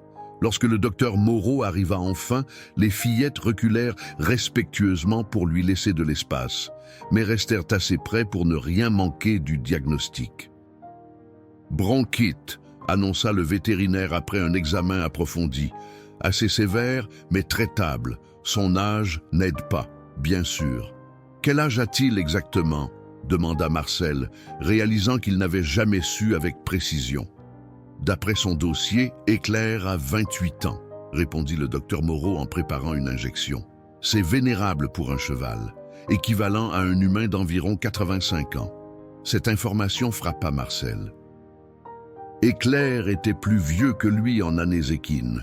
Ce noble animal avait traversé les décennies, témoin silencieux des joies et des tragédies de la famille Beaumont, pour finalement jouer un rôle crucial dans le sauvetage des jumelles. « Va-t-il guérir ?» demanda Élise, sa voix trahissant son anxiété malgré ses efforts pour paraître brave. Le docteur Moreau lui sourit gentiment. « Avec le bon traitement et beaucoup d'attention, oui. Mais il aura besoin de soins constants pendant au moins 2 semaines, des injections quotidiennes, une alimentation spéciale et beaucoup de repos. Nous ferons tout ce qu'il faut, affirma Marcel sans hésitation. Je vous laisse des antibiotiques et des anti-inflammatoires, expliqua le vétérinaire tout en administrant la première injection à Éclair. Je reviendrai demain pour suivre son évolution. En attendant, gardez-le au chaud et assurez-vous qu'il boive suffisamment. Après le départ du docteur Moreau, Marcel organisa rapidement une routine de soins. Les jumelles, désireuses d'aider, se viraient confier la responsabilité de vérifier régulièrement l'eau d'Éclair et de lui parler doucement pour le réconforter. « Les animaux ressentent notre amour », expliqua Marcel. « Votre présence lui fera du bien. » Les jours suivants établirent un nouveau rythme dans leur vie. Chaque matin et chaque soir, Marcel administrait les médicaments prescrits, tandis que les jumelles veillaient sur le confort d'Éclair avec une dévotion touchante. Elle lui lisait des histoires, lui chantait des chansons apprises à l'école du village qu'elle fréquentait désormais, et lui confectionnait même des dessins qu'elles accrochaient au poteau de son abri. « Regarde ! Il va déjà mieux », remarqua Sophie une semaine plus tard, alors que Éclair hennissait doucement à leur approche, sa respiration moins laborieuse qu'auparavant. « C'est grâce à vous deux. affirma Marcel. Votre amour est le meilleur des remèdes. Un soir, alors que les jumelles étaient couchées et que Marcel vérifiait une dernière fois l'état des éclairs avant de se retirer, il fut surpris de trouver le vieux cheval particulièrement alerte, ses oreilles dressées comme s'il percevait quelque chose d'inhabituel. « Qu'est-ce qui t'inquiète, mon vieux ?» murmura Marcel, caressant son encolure. C'est alors qu'il l'entendit, le bruit d'un moteur approchant par l'allée principale du domaine. Un visiteur inattendu à cette heure tardive. Marcel sentit une appréhension monter en lui. Personne ne venait jamais au domaine sans prévenir, surtout pas à la nuit tombée. Éclair hennit doucement, comme pour confirmer ses soupçons. Marcel tapota une dernière fois l'encolure du cheval et se dirigea vers la maison principale, d'où il pourrait mieux voir qui arrivait sans être repéré. Dans la pénombre du crépuscule, il distingua une voiture de luxe avançant lentement sur le chemin de gravier. Son cœur se serra lorsqu'il reconnut la silhouette familière d'une Mercedes noire, la même que celle qui avait abandonné les jumelles 3 mois plus tôt. Vincent Beaumont était de retour. Marcel resta immobile dans l'ombre des grands chênes, observant la Mercedes se garer devant la maison principale. Son cœur battait à tout rompre, un mélange de colère et d'appréhension tourbillonnant en lui. Pourquoi Vincent Beaumont revenait-il maintenant, après 3 mois de silence presque total? Les documents de tutelle avaient été signés. L'argent promis arrivait ponctuellement sur le compte bancaire que Marcel avait ouvert spécialement pour les besoins des fillettes. Et les rares communications se limitaient à de brefs messages administratifs échangés avec l'avocat de Vincent. La portière s'ouvrit et Vincent émergea, élégant comme toujours dans son costume sur mesure. Il sembla hésiter un instant, scrutant la maison plongée dans l'obscurité, puis se dirigea vers la porte d'entrée. Marcel attendit qu'il ait frappé plusieurs fois sans obtenir de réponse avant de sortir de sa cachette. « Elle est fermée », annonça-t-il, sa voix résonnant dans l'air nocturne. « Personne n'y vit depuis 3 mois. » Vincent se retourna brusquement, surpris. « Marcel. »« Je pensais que vous vous étiez installés ici avec les filles. »« Non, » répondit simplement Marcel en s'approchant. « Nous sommes restés dans ma maison. Elle est plus petite, mais elle est un vrai foyer. Quelque chose que tu aurais dû leur offrir. » Vincent eut au moins la décence de paraître embarrassé, détournant brièvement le regard. « Je suis venu voir les filles. »« À cette heure ? Elles dorment, » répliqua Marcel, les bras croisés. « Et puis, pourquoi maintenant ? Pourquoi après 3 mois où tu n'as même pas pris la peine de les appeler une seule fois ?» Vincent sortit une cigarette, mais ne l'alluma pas, la faisant tourner nerveusement entre ses doigts. « Les choses ont changé. Je dois leur parler. » « Changer comment ?» Marcel sentit une alarme retentir dans son esprit. « Tu as signé les documents de tutelle. Tu as renoncé à tes droits parentaux. »« Pas tout à fait, » corrigea Vincent. « J'ai accordé la tutelle, pas renoncé complètement à mes droits. Et maintenant, je veux reprendre un rôle dans leur vie. » Marcel le dévisagea, incrédule. « Reprendre un rôle ? Tu les as abandonnés, Vincent. Tu les as laissés seuls dans une maison vide.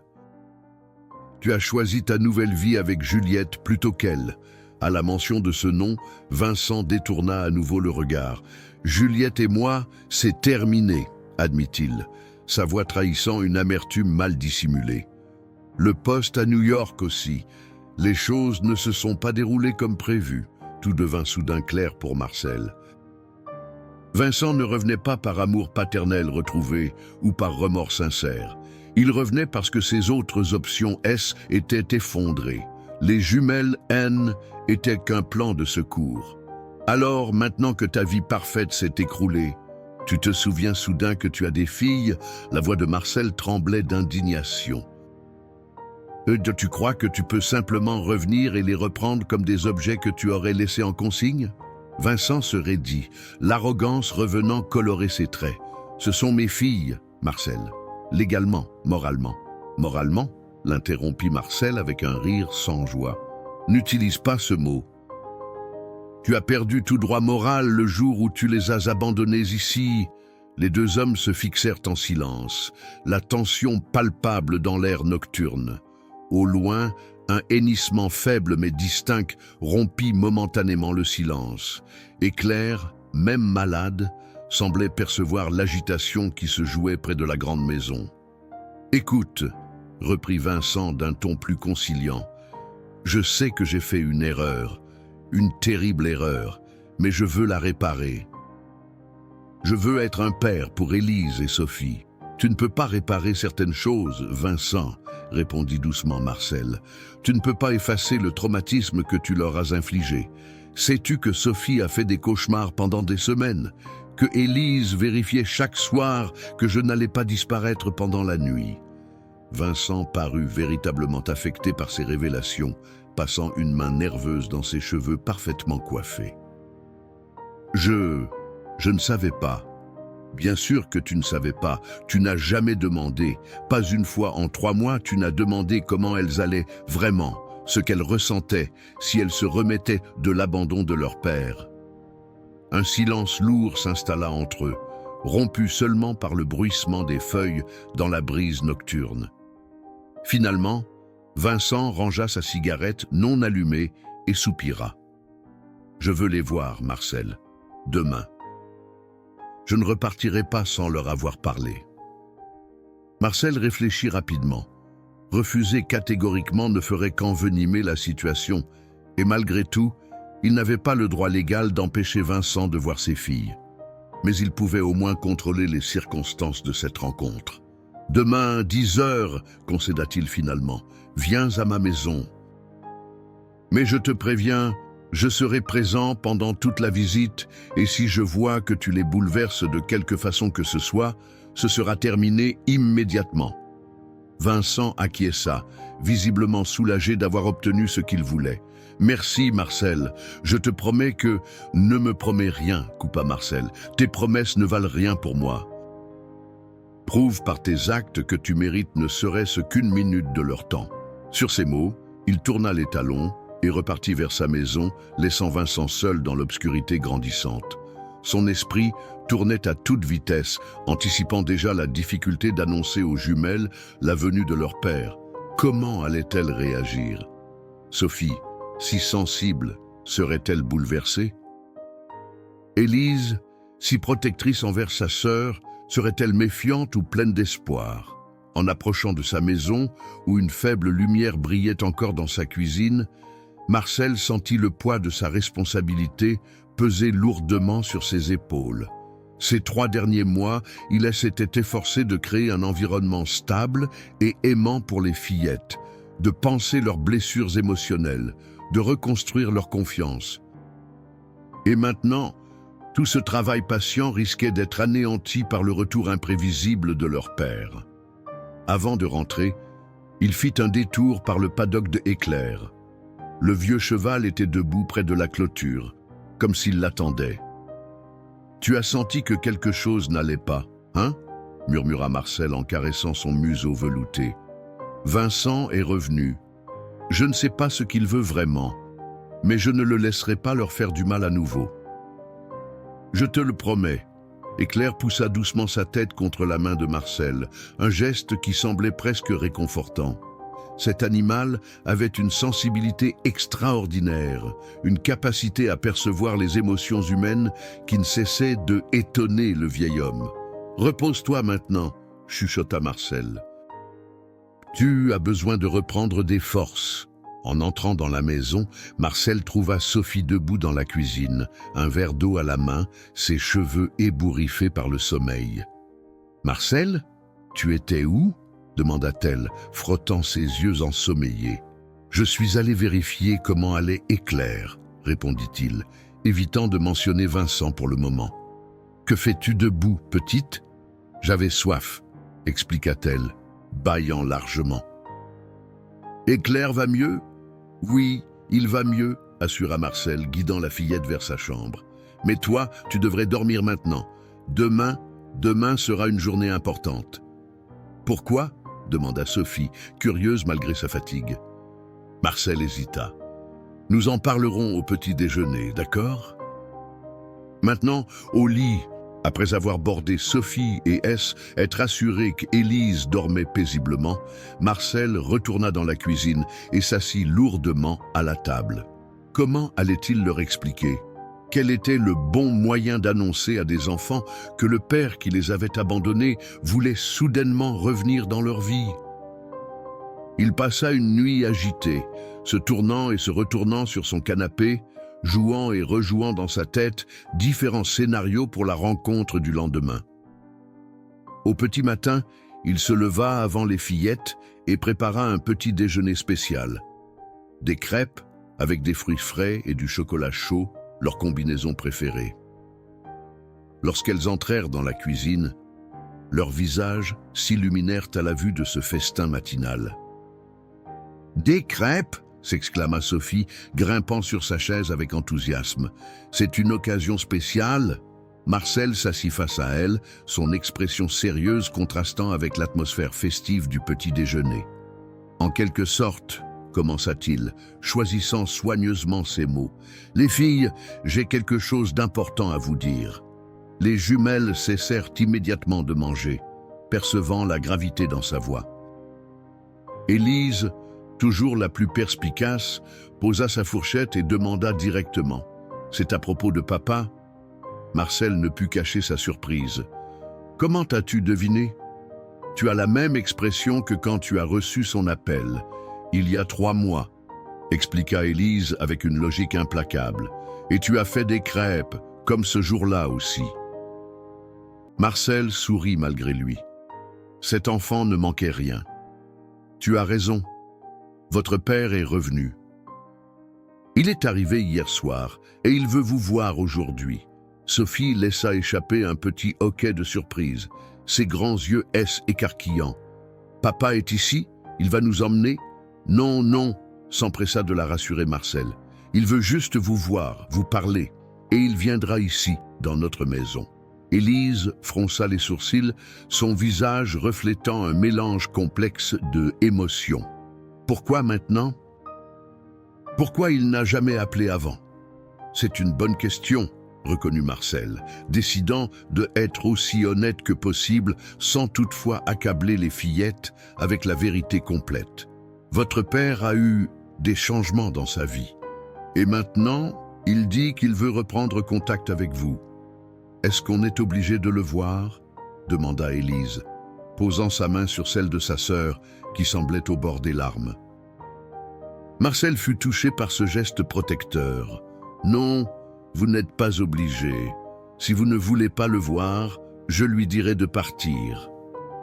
Les jumelles échangèrent un de ces regards silencieux qui semblaient contenir toute une conversation.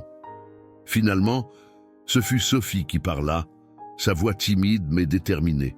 « On veut le voir, » décida-t-elle. « Mais on veut que tu restes avec nous, Marcel. » « Bien sûr, » promit-il immédiatement. « Je ne vous laisserai pas seul avec lui, pas même une minute. » Élise hocha la tête, satisfaite de cet arrangement. « Et après, on pourra aller voir Éclair. Il faut lui donner son médicament et lui raconter la suite de l'histoire qu'on a commencée hier. » Marcel sentit son cœur se gonfler d'amour pour ses enfants extraordinaires. Malgré le choc de cette nouvelle, malgré l'appréhension évidente qui se lisait sur leur visage, elle pensait encore au bien-être de leur ami équin. « Absolument, » confirma-t-il avec un sourire chaleureux. « Éclair attend sa visite quotidienne. Rien ne changera ça. » Le reste du petit déjeuner se déroula dans une ambiance plus détendue, les jumelles retrouvant progressivement leur appétit et leur enthousiasme habituel. Marcel les observait, émerveillé par leur résilience, mais aussi inquiet pour ce qui les attendait dans quelques heures. À 10 heures précises, le bruit d'une voiture approchant résonna dans l'allée. Marcel jeta un dernier coup d'œil aux jumelles, vêtues de leurs plus jolies robes et assises bien droites sur le canapé du salon. « Vous êtes prêtes ?» demanda-t-il doucement. Elles hochèrent la tête en même temps, leurs petites mains se cherchant instinctivement pour se soutenir mutuellement. « N'oubliez pas, » rappela Marcel en se dirigeant vers la porte. « Quoi qu'il arrive, quoi qu'ils disent, vous avez votre place ici. Cette maison est votre maison, aussi longtemps que vous le voudrez. » Puis il ouvrit la porte, révélant Vincent Beaumont qui se tenait là, un grand paquet cadeau sous chaque bras et une expression incertaine sur le visage. Le temps sembla se figer lorsque Vincent franchit le seuil de la modeste maison de Marcel. Ses yeux cherchèrent immédiatement ceux de ses filles, assises côte à côte sur le vieux canapé, leurs petites mains jointes comme pour puiser de la force l'une dans l'autre. Un silence épais, presque palpable, s'installa dans la pièce. « Bonjour, les filles !» dit finalement Vincent, sa voix trahissant une nervosité inhabituelle chez cet homme d'affaires habituellement si sûr de lui. « Je vous ai apporté quelque chose. » Il s'avança pour leur tendre les paquets cadeaux, mais les jumelles ne firent aucun mouvement pour les prendre. Elles restèrent immobiles, leur visage identique arborant cette expression indéchiffrable que seuls les enfants profondément blessés savent produire, un mélange de méfiance, d'espoir réprimé et de dignité blessée. « Vous pouvez les ouvrir » encouragea Vincent, déposant maladroitement les paquets sur la table basse. Marcel, qui observait la scène depuis l'entrée, pouvait sentir la tension monter. Il s'approcha discrètement, s'asseyant dans un fauteuil près des fillettes, leur offrant sa présence rassurante, sans intervenir dans cette réunion délicate. « Pourquoi tu es parti ?» La question d'Élise, directe et sans préambule, tomba comme un couperet dans le silence. Vincent, pris au dépourvu par cette franchise enfantine, éclaircit la gorge. « C'est compliqué, Élise. Il y avait des choses difficiles dans ma vie à ce moment-là. »« Tu ne nous aimais plus ?» demanda Sophie, sa voix si douce qu'elle en était presque inaudible. La question sembla frapper Vincent en plein cœur. Pendant un instant, Marcel crut voir l'homme arrogant qu'il connaissait se fissurer, révélant une vulnérabilité inattendue. « Non, ce n'est pas ça, » répondit-il, s'agenouillant pour être à leur hauteur. « J'ai fait une terrible erreur. J'y étais perdu. Je ne savais pas comment être un bon père pour vous. »« C'est facile d'être un bon père, » dit Élise avec une sagesse déconcertante. « Il suffit d'être là, comme Marcel. » Vincent jeta un regard en biais à Marcel, un mélange de jalousie et de reconnaissance dans les yeux. « Oui, vous avez de la chance d'avoir Marcel. » Un silence s'installa à nouveau, les jumelles dévisageant leur père comme si elles cherchaient à résoudre une énigme complexe. Finalement, Sophie parla. « Est-ce que tu vas encore nous laisser ?» La question flotta dans l'air, chargée d'une émotion que même les murs semblaient absorber. Vincent ferma brièvement les yeux, comme s'il cherchait la bonne réponse au plus profond de lui-même. « Non, » dit-il finalement. « Je ne vais plus vous laisser. Je veux faire partie de votre vie à nouveau. Je veux apprendre à être un bon père. » Marcel observait attentivement les réactions des fillettes. Élise semblait sceptique, son regard analytique, évaluant chaque mot, chaque geste de son père. Sophie, plus émotive, paraissait déchirée entre l'envie de croire et la crainte de être à nouveau abandonnée. « Vous pourriez venir avec moi, » continua Vincent. « J'ai un nouvel appartement à Paris, plus petit que l'ancien, mais il y a une chambre pour vous deux, avec vue sur le jardin du Luxembourg. » Marcel sentit son cœur se serrer. Allait-il perdre ses enfants qui étaient devenus sa famille ? 3 mois de soins, d'amour, de routine rassurante, tous balayés par le retour imprévisible de Vincent. « Mais Éclair est ici, » objecta immédiatement Sophie.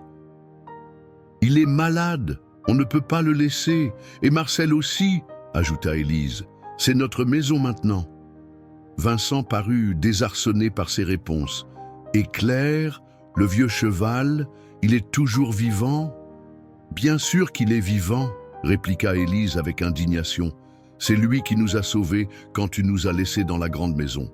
Il a appelé Marcel avec ses hennissements. » Vincent sembla soudain comprendre quelque chose. Il regarda alternativement ses filles, puis Marcel, puis de nouveau ses filles. « Ce cheval, il compte beaucoup pour vous, n'est-ce pas ?» Les jumelles hochèrent vigoureusement la tête. « Il est notre ami. affirma Sophie. On lui donne ses médicaments et on lui lit des histoires pour qu'il guérisse plus vite. Un hennissement lointain, comme pour confirmer ses paroles, résonna depuis le paddock. Les jumelles sourirent, simultanément, un sourire authentique qui illumina leur visage pour la première fois depuis l'arrivée de leur père. « Il nous appelle », dit Élise en se levant.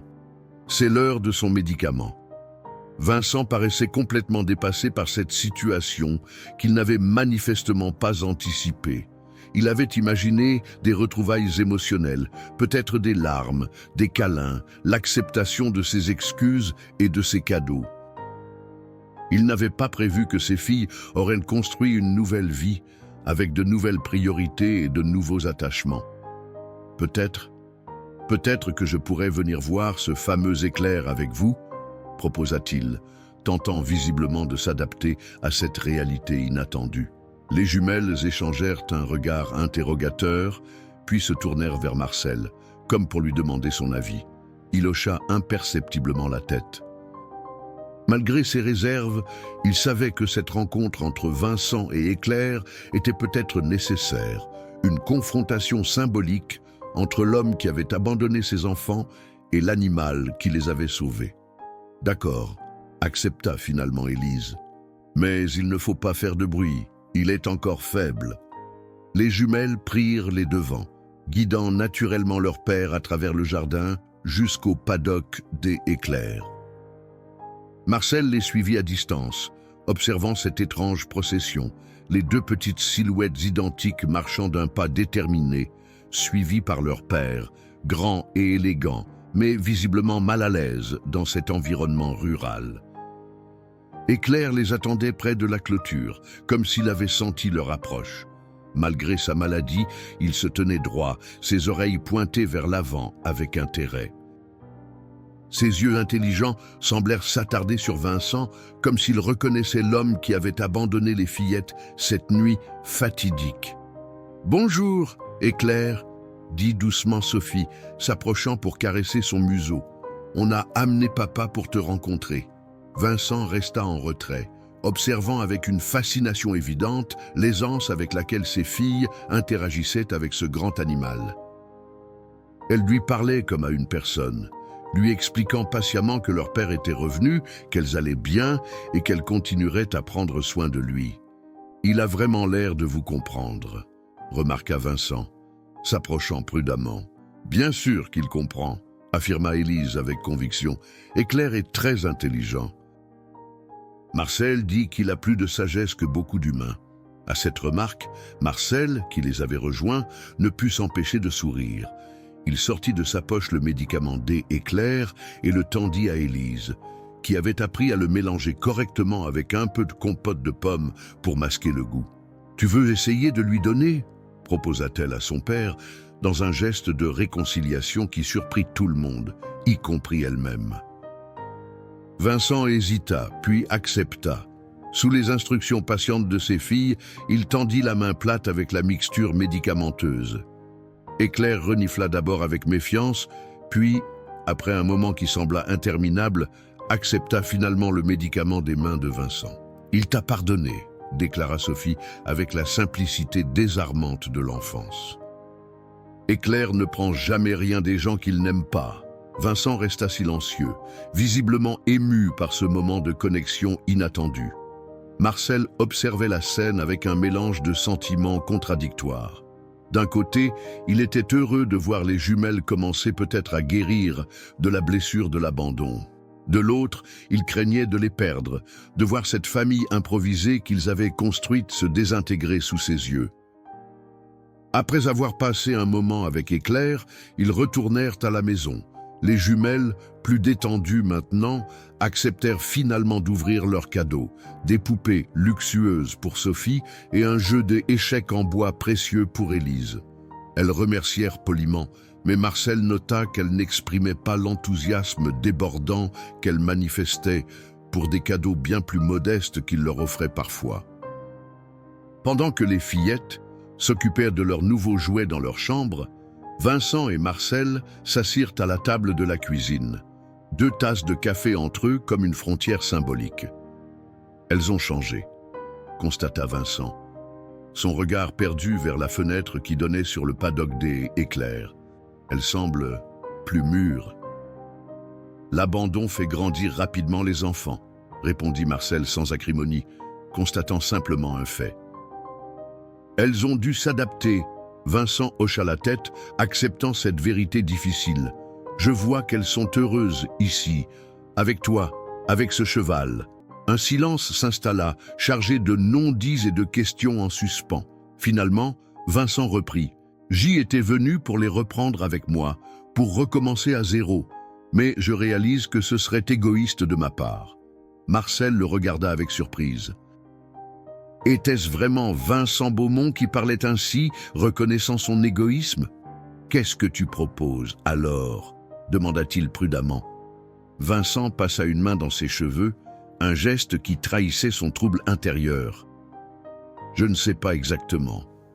Je veux faire partie de leur vie, mais je vois bien qu'arracher les filles à cette maison, à toi, à ce cheval, ce serait leur infliger un nouvel abandon. Marcel acquiesça, appréciant malgré lui cette lucidité nouvelle. Elles ont besoin de stabilité, Vincent. Plus que tout, je pourrais venir les voir régulièrement, proposa Vincent, hésitant. Peut-être qu'elles pourraient passer quelques week-ends avec moi à Paris quand elles seront prêtes. Ce serait un bon début, concéda Marcel. Mais il faudra du temps, de la patience. De la constance surtout. Elles doivent pouvoir compter sur toi sans craindre que tu disparaisses à nouveau au premier obstacle. Vincent baissa les yeux, encaissant cette vérité. Je comprends. Je veux essayer, vraiment. À cet instant, les jumelles réapparurent dans la cuisine, leur visage sérieux indiquant qu'elles avaient pris une décision importante. « Papa » commença Élise, toujours la porte-parole des deux. « On a parlé Sophie et moi. On veut rester vivre ici avec Marcel et Éclair. » Vincent acquiesça lentement, comme s'il s'y attendait. « Je comprends, mais, » continua Sophie, prenant la parole à son tour, « on veut bien que tu viennes nous voir. Et peut-être qu'un jour, on pourra venir dormir chez toi à Paris. Si tu promets de ne plus jamais nous laisser toutes seules. » Marcel fut touché par la sagesse de ses enfants, par leur capacité à offrir une seconde chance, tout en posant leurs limites avec une clarté que bien des adultes leur envieraient. Vincent s'agenouilla devant ses filles, les regardant dans les yeux avec une sincérité que Marcel ne lui avait jamais vue auparavant. « Je vous le promets, » dit-il solennellement, « je ne vous abandonnerai plus jamais. Et je vais apprendre à être un meilleur père, même si cela prend du temps. » Pour la première fois de la journée, les jumelles s'approchèrent spontanément de leur père, permettant une étreinte maladroite mais sincère. Marcel détourna discrètement le regard, offrant à cette famille fracturée un moment d'intimité pour commencer à reconstruire quelque chose de nouveau. Le reste de la journée s'écoula dans une atmosphère étrange, mais pas désagréable. Vincent s'efforça de s'intéresser véritablement à la vie de ses filles, écoutant leurs histoires sur les écoles du village, sur les vignes et bien sûr sur Éclair. Marcel observait ses efforts avec un mélange de méfiance et d'espoir prudent. Pouvait-on vraiment changer aussi fondamentalement? Le temps le dirait. En fin d'après-midi, alors que Vincent s'apprêtait à partir, promettant de revenir le week-end suivant, un hennissement puissant attira leur attention. Les jumelles se précipitèrent vers la fenêtre. « Éclair, il est debout sur ses pattes arrière !» s'exclama Sophie avec excitation. Effectivement, le vieux cheval semblait avoir retrouvé une vigueur inattendue, se cabrant légèrement avant de retomber gracieusement sur ses 4 jambes. « C'est un bon signe », expliqua Marcel, rejoignant les fillettes à la fenêtre. Le docteur Moreau avait dit que lorsqu'il recommencerait à se cabrer, ce serait signe qu'il est sur la voie de la guérison. « C'est comme s'il savait que tout allait s'arranger », murmura Élise, son visage rayonnant de joie. Vincent, qui était approché lui aussi, regarda alternativement ses filles, Marcel et le vieux cheval au loin. Dans ses yeux passèrent une succession d'émotions complexes, regret, jalousie, admiration et finalement une forme de résignation apaisée. « Prenez soin d'elle », dit-il doucement à Marcel, alors que les jumelles couraient déjà vers le paddock pour féliciter Éclair de ses progrès. « Elles ont de la chance de vous avoir. Je prendrai toujours soin d'elles, promis Marcel. Et si vous tenez vos engagements, elles auront la chance d'avoir 2 figures paternelles dans leur vie.